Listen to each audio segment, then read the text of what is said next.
चलिए बच्चों, आज हम लोग एमए फर्स्ट सेमेस्टर का सिलेबस डिस्कस करेंगे। इसके बाद आपको इसकी रेगुलर क्लासेस मिलेंगी और आप अपना पूरा सिलेबस उसी से प्रिपेयर कर सकते हैं। चलिए आइए, क्या लिखा हुआ है, सीजीएमयू यूनिवर्सिटी का सिलेबस है। अब ये चॉइस बेस्ड होता है, कहने का मतलब इसमें कई सारे ऑप्शन से रिलेटेड कुछ पेपर्स होते हैं, जैसे कि कुछ पेपर्स होंगे जिनके आगे ऑब्जेक्टिव लिखा होगा और आपका स्कूल या कॉलेज आपका वो सिलेबस में से कुछ पेपर्स को ऑब्जेक्ट कर लेते हैं, जिनको हम लोग बोलते हैं चॉइस बेस्ड क्रेडिट सिस्टम और सीबीसीएस।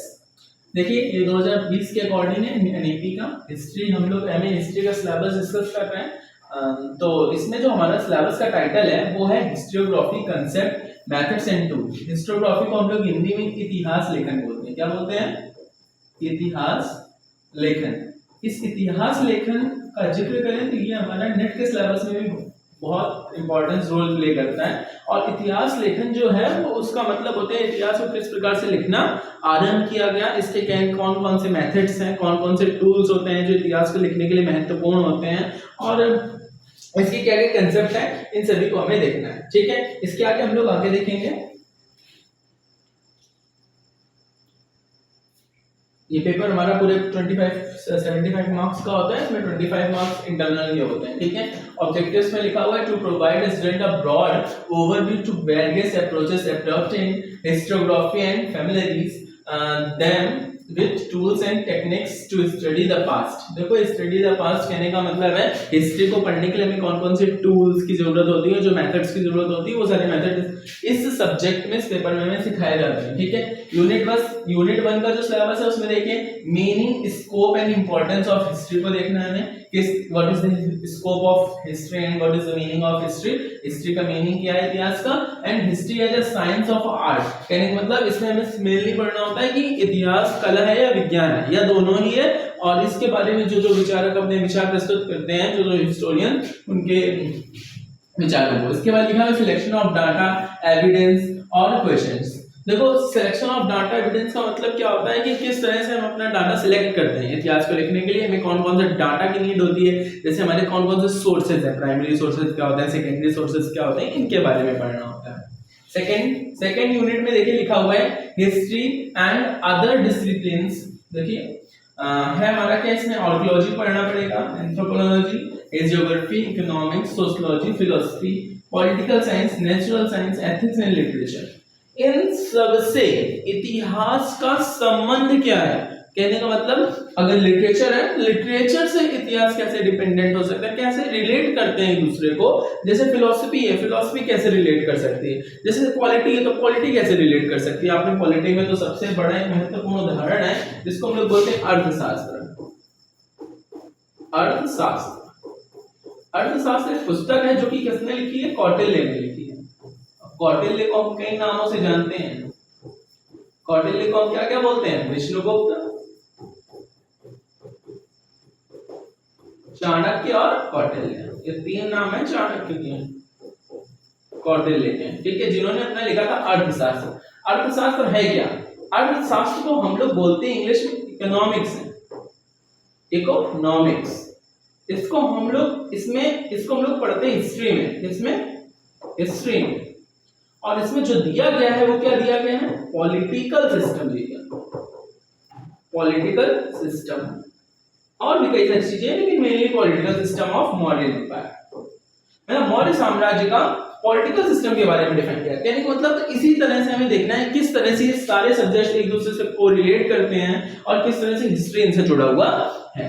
थर्ड यूनिट में देखेंगे हम लोग, हमें देखना है ट्रेडिशन इन हिस्टोरिकल राइटिंग। देखो ट्रेडिशन इन हिस्टोरिकल राइटिंग का मतलब है कि जो जैसे Greek, Roman, ancient Indian tradition है, medieval history, geography, western and Indian modern positivist और क्लासिकल मार्क्सिस्ट। कहने का मतलब जो हमारे इंडियन, रोमन, एंशिएंट से रिलेटेड ट्रेडिशंस हैं उनके बारे में हमको इस यूनिट में पढ़ना है। अगली यूनिट में देखेंगे यूनिट 4 में अप्रोचेस टू हिस्ट्री। अप्रोचेस का मतलब होता है कि हमारी कितनी सारी अप्रोचेस है, जैसे कौन कौन सी अप्रोचेस देनी है ना, ओरिएंटेशन, ओरिएंटलिस्ट की, इंपीरियलिस्ट की, है ना, और नेशनलिस्ट की, मार्क्सिस्ट की, और प्रीवेंट मार्क्सिस्ट की और पोस्ट मॉडर्निस्ट की।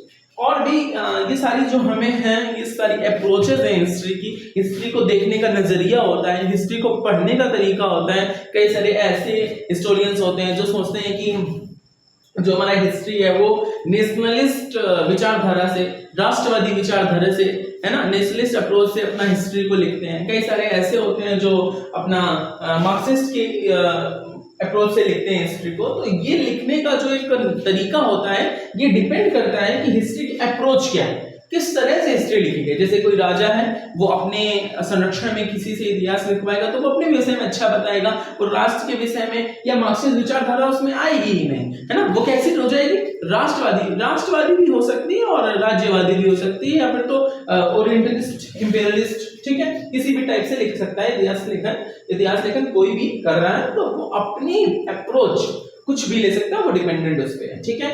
आगे देखेंगे 5th यूनिट में क्या है। 5th यूनिट में हमें देखने को मिल रहा है कि 5th यूनिट में हमें पढ़ना है मेथोडोलॉजी एंड टूल्स।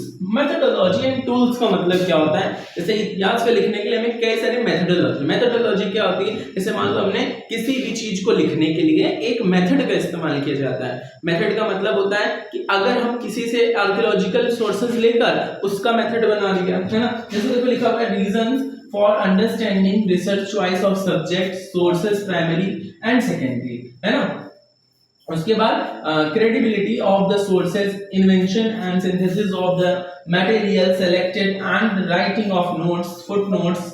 और देखो कई सारी हिस्ट्री में चीजें होती हैं, आपने देखा होगा पेज के नीचे कुछ 1-2 करके लिखा होता है, उसको फुट नोट्स बोलते हैं। और भी मैप्स हो गए, है ना, बिब्लियोग्राफीज हो गए। तो बिब्लियोग्राफीज कैसे, आपको कोई वैसे, अच्छा आपने अगर अभी बीए बैचलर ऑफ आर्ट्स में, बीए में कुछ भी असाइनमेंट्स वगैरह बनाए होंगे तो उसमें आपसे बोला गया होगा कि बिब्लियोग्राफी क्या होता है, किसी को पता है, कमेंट में बताएंगे, ठीक है। आगे हम लोग देखेंगे कि बिब्लियोग्राफी जो होता है ना, वो हमने कहाँ से अपना मटेरियल को लिया हुआ है। जैसे कोई भी बुक लिख रहे हैं, कोई भी ये मान लो हिस्टोरियन है ना, उसने कोई किताब लिखी, तो किताब में मटेरियल जो भी लिखा हुआ है, अगर उसने खुद से लिखा हुआ है तो उससे कोई मतलब नहीं है। अगर उसने किसी बुक से कट पेस्ट करके लगाया हुआ है तो उससे अगर आप जान चाहेंगे कि आप में कॉपीराइट ना है, जैसे देखा होगा, तो कॉपीराइट ना आए इस वजह से, या फिर आपका डाटा मैच ना करे, तो आपको बताना पड़ेगा कि ये मैंने कहां से चुराया है, कहां से लिया है इसको। जहां से लिया होगा उस बुक का नाम हम लोग वहां मेंशन करते हैं, जिससे ये सारी चीजें होती है जो हिस्ट्री को एक अच्छे, जैसे कुछ लेखन होते हैं उनको अच्छा लेखन माना जाता है। ये सारे टूल्स जिसमें बकायदा इस्तेमाल किए जाते हैं, उन सारे लेखन को हम अच्छा मानते हैं। क्योंकि जिसमें अच्छे से टूल्स को इस्तेमाल किया गया होगा वो सारे लेखन को हम लोग बहुत अप्रिशिएटिव, उनका कह सकते हैं कि उनका अप्रिशिएटिव नेचर हो जाएगा, क्योंकि उनमें सारे मेथड्स और टूल्स का इस्तेमाल किया गया है, और जिनमें नहीं किया गया वो सीधी सी बनी बात है, वो उतना अच्छा लेखन नहीं माना जाएगा, ठीक है। तो मेरे हिसाब से फर्स्ट पेपर का सिलेबस आप सभी को समझ में आ गया होगा। फर्स्ट सेमेस्टर का फर्स्ट पेपर का सिलेबस है, और इसमें हम लोगों को पढ़ना क्या क्या है ध्यान से समझ लीजिए। मैं एक बार फिर से रिपीट करा देता हूँ। आपका हिस्टोग्राफी सिलेबस है, इसको इतिहास लेखन बोलते हैं। पूरे 5 नंबर का 5 क्रेडिट्स मिलते हैं इसके। सेमेस्टर 1 का सिलेबस है, कोर कोर्स का होता है, इसमें कोई भी ऑब्जेक्टिव सिलेबस नहीं है, ये आपको पढ़ना ही पड़ेगा। इसके बाद इसका 70, ये तो कॉन्टेक्ट आवर्स नहीं है, 75 मार्क्स का पेपर होता है रिटन, और प्लस 25 मार्क्स का आपका इंटरनल होगा। तो ये 75 नंबर इस पेपर पे आपके डिपेंड करते हैं, ठीक है। और आपने इसका समझ लिया होगा यूनिट्स के बारे में, कौन कौन सी भी। पहली यूनिट है scope, meaning and importance of history, फिर उसके बाद सेकंड यूनिट है हिस्ट्री ऑफ अदर डिसिप्लिन्स, तीसरी यूनिट है ट्रेडिशन ऑफ हिस्ट्री राइटिंग, और चौथी यूनिट है अप्रोचेस के बारे में, पांचवी यूनिट है मेथोडोलॉजी एंड टूल्स। हम लोग अब आएंगे सेकंड यूनिट पे। कौन सी यूनिट पे? सेकंड यूनिट क्या है ध्यान से समझ लीजिए।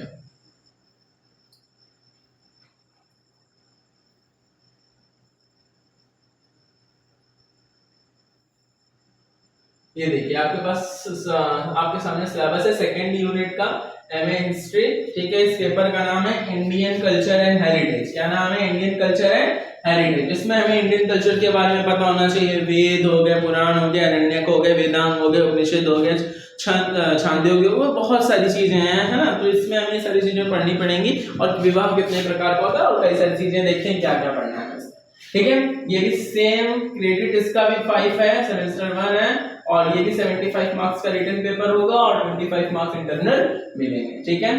देखो यूनिट 1 10 लेवल्स क्या लिखा हुआ है, इंडियन कल्चर एंड इंट्रोडक्शन। इसमें इंडियन कल्चर भारतीय संस्कृति के बारे में, किसके बारे में, भारतीय संस्कृति, भारतीय संस्कृति के बारे में और उससे रिलेटेड जो उसका इंट्रोडक्शन है। देखिए क्या कह दिया, characteristics of Indian culture. Characteristics of Indian culture बहुत इंपॉर्टेंट है और इससे आपका एक क्वेश्चन पक्का है किया है, एक लॉन्ग क्वेश्चन पक्का है कि आपको पेपर में आपके आने वाला है, तो इसको अच्छे से तैयार करिए, ठीक है। Significance of geography and on Indian culture, मतलब इंडिया की ज्योग्राफी किस तरह से इंडियन कल्चर को प्रभावित कर सकती है, भारतीय संस्कृति किस तरह से भूगोल उसको प्रभावित कर सकता है, हमें इस यूनिट में पढ़ना है।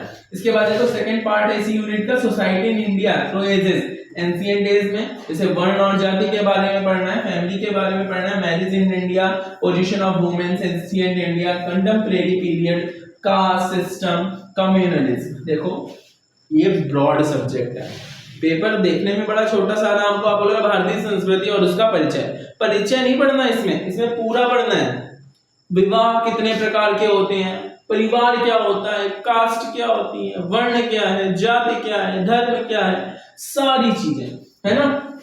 मतलब कहने का इसमें हमें पूरा भारतीय इतिहास, है ना, वो भी कैसा, हमें एंशिएंट में, है ना। उसके बाद देखो religious and philosophy in India, ancient period के हमें प्री वैदिक और वैदिक रिलीजन, प्री वैदिक और वैदिक रिलीजन बहुत बड़ा टॉपिक है, इसको हल्के में मत लेना।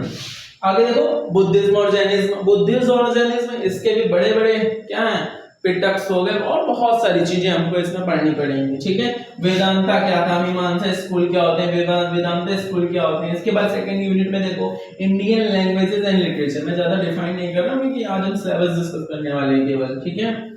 और देखो आगे देखेंगे इसमें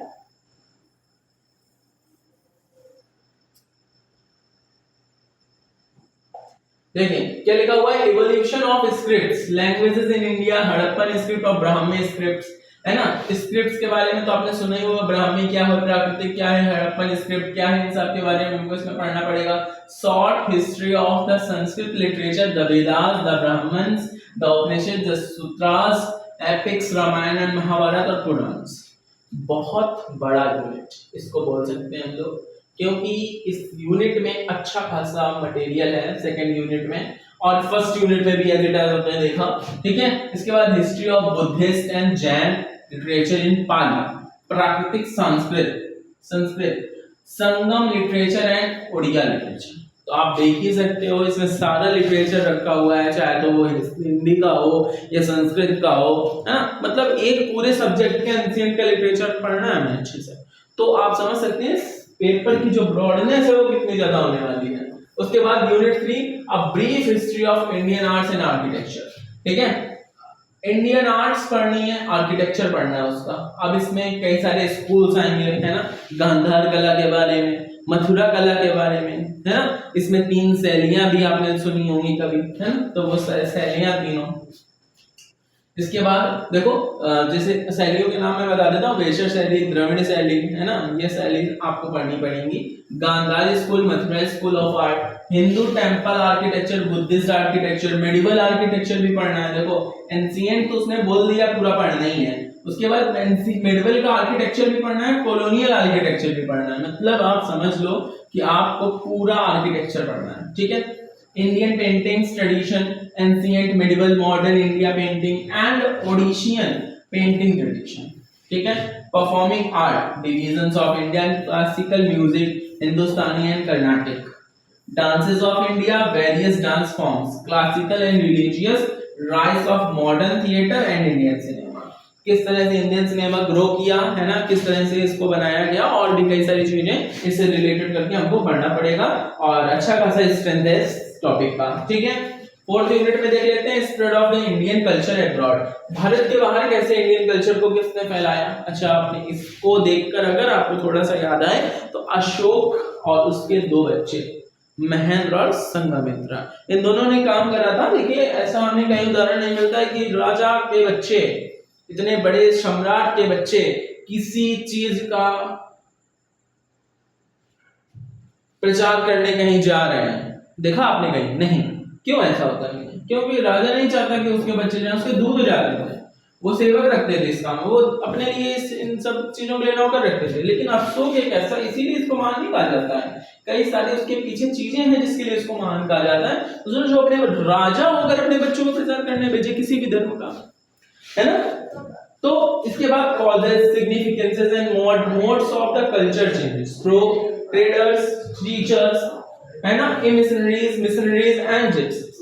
Indian culture in South East Asia, Indian, central Asia and western world through ages. तो ये सारी चीजें हमको इसमें पढ़नी पड़ेंगी कि किस तरह से इंडियन कल्चर को भारत के बाहर भी क्या किया गया, प्रचार प्रसार उसका किया गया, और उसको फैलाने में कौन कौन सी चीजें सहयोगी रही हैं और क्या क्या इंपॉर्टेंट है इसके लिए, सारी चीजें, ठीक है।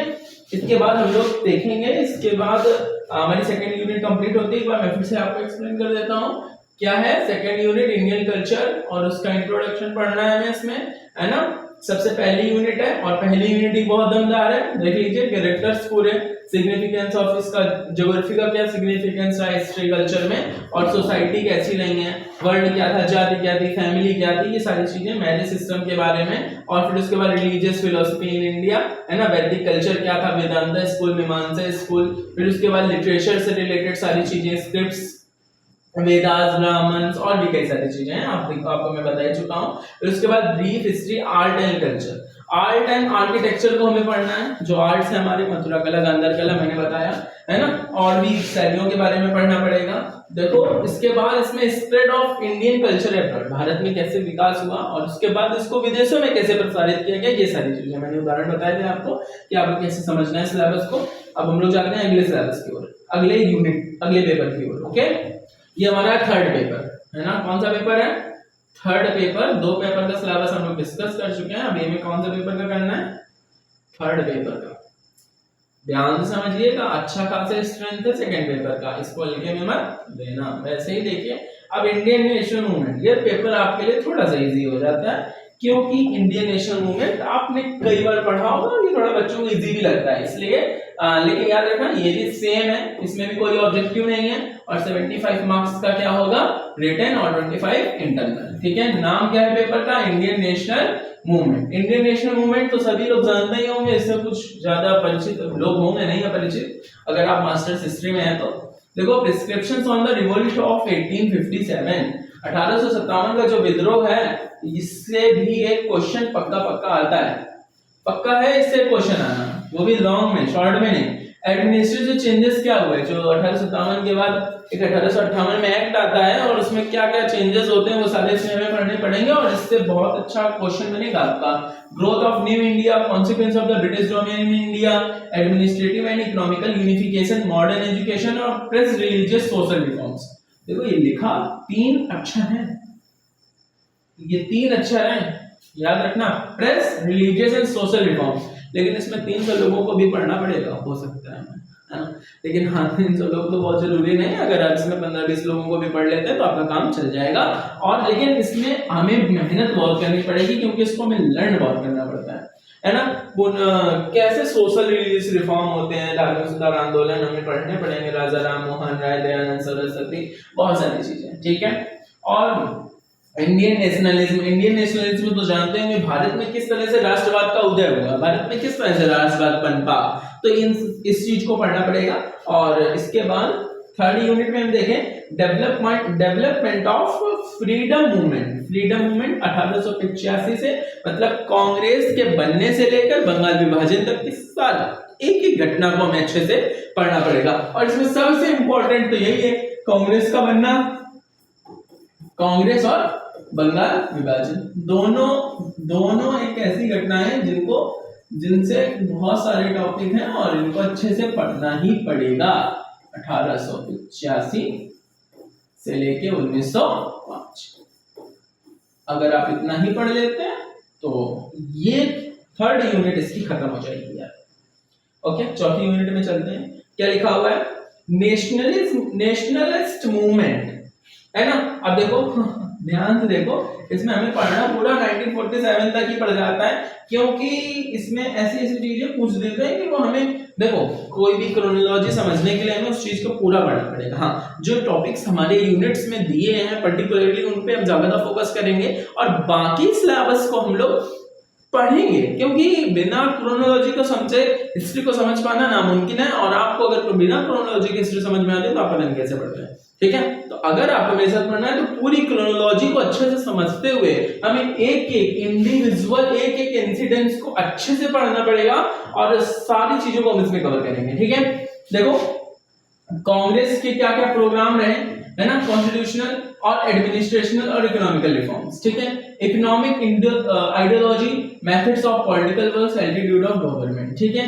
फोर्थ यूनिट में नेशनलिस्ट मूवमेंट 1905 से 1918 तक। देखो अभी हमने देखा फ्रीडम मूवमेंट आपको पढ़ना है, इसके बाद नेशनलिस्ट मूवमेंट 1800 देखो हमारी जो हिस्ट्री है ऐसे डिवाइडेड है और 1818 से 1947 तक जो है ना ये गांधी युग के नाम से जानते हैं इसको, गांधी युग। इसको क्या बोलते हैं? गांधी युग, गांधीयन एज, गांधी एज भी बोल देते हैं, है ना, एज ऑफ गांधी। कहने का मतलब ये जो टाइम पीरियड होता है ना इसमें गांधी से रिलेटेड, महात्मा गांधी से रिलेटेड कई सारे ऐसे टॉपिक्स हैं जो कि इस युग को गांधी युग कहने से रोक नहीं पाते हैं, इसलिए इसके आगे को हम लोग गांधी युग बोलते हैं। और इसके पहले का हमें इसमें पढ़ना है, उसके बाद का भी इसमें पढ़ना है, ठीक है। तो फर्स्ट वर्ल्ड वॉर से रिलेटेड जो भी इंडिया में हुआ वो, है ना, मुस्लिम लीग क्या थी, क्यों बनाई गई, स्वदेशी मूवमेंट क्या था, बाइकॉट मूवमेंट क्या था, होम रिलीफ मूवमेंट क्या था, है ना, पार्टीशन ऑफ बंगाल क्या था, रिवॉल्यूशनरी टेररिज्म क्या था, कम्युनिकल पॉलिटिक्स क्या थी, है ना, ये सारी चीजें। इसके बाद नेशनलिस्ट मूवमेंट 1916 से 1935। देखो क्या लिखा, emerge of MK Gandhi, Mahatma Gandhi का ऐसे इमर्ज हुए, कैसे बने, मतलब इनके तीनों छोटे छोटे आंदोलन, सत्याग्रह, चंपारण, खेड़ा, अहमदाबाद मिल मजदूर आंदोलन, ये जो इनके प्रारंभिक सत्याग्रह है ये इसमें आएगा, इमर्ज ऑफ एमके गांधी, ठीक है। Next Rowlatt act, Jallianwala Bagh भी कांड में पढ़ना पड़ेगा हमें, है ना, Khilafat and non cooperation movement, Swaraj politics, है ना, second phase of revolutionary terrorism, Simon boycott, है ना, और फिर उसके बाद Poona Swaraj, civil disobedience movement, quit India movement towards the transfer of power.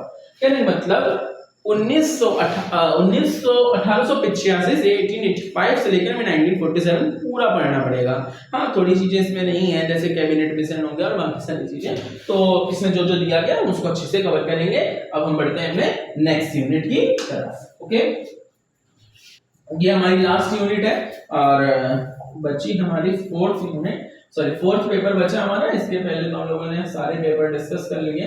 अब ये लास्ट यूनिट थोड़ी सी अच्छी है क्योंकि इसमें हिस्ट्री ऑफ यूरोपियन वर्ल्ड के बारे में पूछा जाता है और यूरोपियन का मॉडर्न हिस्ट्री क्या पूछा जाता है, मॉडर्न। अच्छा एक लोग आप लोग समझ लें इस मॉडर्न एज क्या होती है, एंशिएंट एज क्या होती है। देखो ध्यान से समझो, हमारे लिए जो मॉडर्न है वो जरूरी नहीं सबके लिए मॉडर्न हो, या हमारे लिए जो मेडिवल है वो सबके लिए मेडिवल हो। ध्यान से अगर समझे, देखिए एक एंशिएंट एज होती है, एंशिएंट, एक होता है मेडिवल और एक होता है मॉडर्न। अगर इंडिया के कॉन्टेक्स्ट में बात करें, तो वो जो हमारा बोल सकते हैं 1210 तक स्टार्टिंग से, है ना, 1210 एडी तक हमारा क्या हो जाता है, एंशिएंट। 1200 के बाद से 1206 तक ऐसे लेते हैं और 1206 से कोई 1707 तक और कोई 1757 तक, यहां तक लेते हैं मेडिवल। ठीक, उसके बाद मॉडर्न कहां से लेंगे, 1757 से अभी तक ना, है ना। अब देखो ये कैसे डिवाइड करते हैं, यहां से देखो दिल्ली सल्तनत स्टार्ट हो जाती है तो हमारा मेडिवल लग जाता है। इसके पहले पूरा एंशिएंट में आता है, हाँ अर्ली मेडिवल फेज इसी में ऐड होता है। उसके बाद देखो 1707 में क्या होता है, औरंगजेब की डेथ होती है, या तो हम वहां से ले लेते हैं या तो प्लासी के युद्ध से ले लेते हैं, या फिर उसके बाद हमारा मॉडर्न हो जाता है। ये हमारा इंडिया के कॉन्टेक्स्ट में, किसके कॉन्टेक्स्ट में, इंडिया। उसी तरह से अगर यूरोप की बात करें, यूरोप में ऐसा नहीं है, यूरोप में मॉडर्न अलग है, मेडिवल अलग है। यूरोप में 1453 ईस्वी में एक कुस्तुत दुनिया का पतन जब से हुआ ना, यहां से मॉडर्न एज स्टार्ट हो जाता है। क्या स्टार्ट हो जाता है, मॉडर्न एज, और वो कहां तक चलता है, टिल नाउ। तो अभी हम लोगों को यूरोप के अकॉर्डिंग हमें क्या पढ़ना है, मॉडर्न हिस्ट्री को पढ़ना है। किसको पढ़ना है, मॉडर्न हिस्ट्री को, जिसका नाम है हिस्ट्री ऑफ यूरोप, है ना। इस यूनिट, इस पेपर को हम देखेंगे। यूनिट 1 में हमें पढ़ना है रिनेशा, है ना, special conditions of Italy, role of Florence, humanism, art and literature, one of the church, the old faith, reformation, challenges, counter reformation. देखो ये बहुत छोटा छोटा लिखा हुआ है, उसमें बहुत ब्रॉड सब्जेक्ट है, बहुत सिलेबस है, ठीक है। तो आप पढ़ते पढ़ते थक जाओगे, लेकिन सिलेबस नहीं खत्म होगा, इसलिए ध्यान दे इसी चैनल पे बने रहना। आगे exploration, colonial empires, economy of Europe, Portugal takes the lead, Spain and the Americans, commercial revolution, price revolution, crisis of 17th century, ये हमें इसमें पढ़ना है। 4th 5th यूनिट में देखेंगे rise of absolutism, Louis 16 mercantilism पढ़ना है, idea of practice, nature and absolute state, English revolutions, major issues. देखो इसमें इंग्लिश रिवॉल्यूशन और मर्केंटाइलिज्म, इसको हिंदी में वर्णिकवाद बोलते हैं, वर्णिकवाद। इसको, ये कौन सी क्रांति है, इसको श्वेत क्रांति के नाम से जानते हैं, और भी कई सारी क्रांतियां हैं, महान क्रांति, दक्षिण क्रांति, और एक कब हुई थी 1688 में। ये जो क्रांति है ये बहुत इंपॉर्टेंट है इस यूनिट का। इस यूनिट से अगर क्वेश्चन बनता है तो इन दोनों से ही बनता है, ठीक है। आगे देखेंगे unit 4, the age of reason, rise of modern science, renaissance, 17th century, enlightenment. और 4th 5th यूनिट है ट्रांजिशन की, एग्रेरियन रेवोल्यूशन, इंडस्ट्रियल रेवोल्यूशन और फ्रेंच रेवोल्यूशन। ये तीन शब्द है ना, ये 10 लेक्चर भी इसके लिए कम है, याद रखिएगा। तो इन सभी चीजों को अच्छे से पढ़ने के लिए हमको आगे अच्छे से पढ़ना पड़ेगा। तो आपको सारा सिलेबस समझ में आ गया होगा, फर्स्ट पेपर का, सेकंड पेपर का, थर्ड पेपर का और फोर्थ पेपर का। फर्स्ट पेपर में हमें क्या पढ़ना है, हिस्टोग्राफी और उसके मेथड और टूल्स। सेकंड पेपर में इंडियन कल्चर और सोसाइटी क्या थी। थर्ड पेपर में हमें पढ़ना है मॉडर्न हिस्ट्री, है ना, नेशनलिस्ट मूवमेंट। और फिर उसके बाद हमारा जो फोर्थ पेपर है उसमें हमें हिस्ट्री ऑफ यूरोप, ठीक है। तो चलते हैं हम लोग आगे, हम लोग इसकी प्रिपरेशन करेंगे आज ही तक।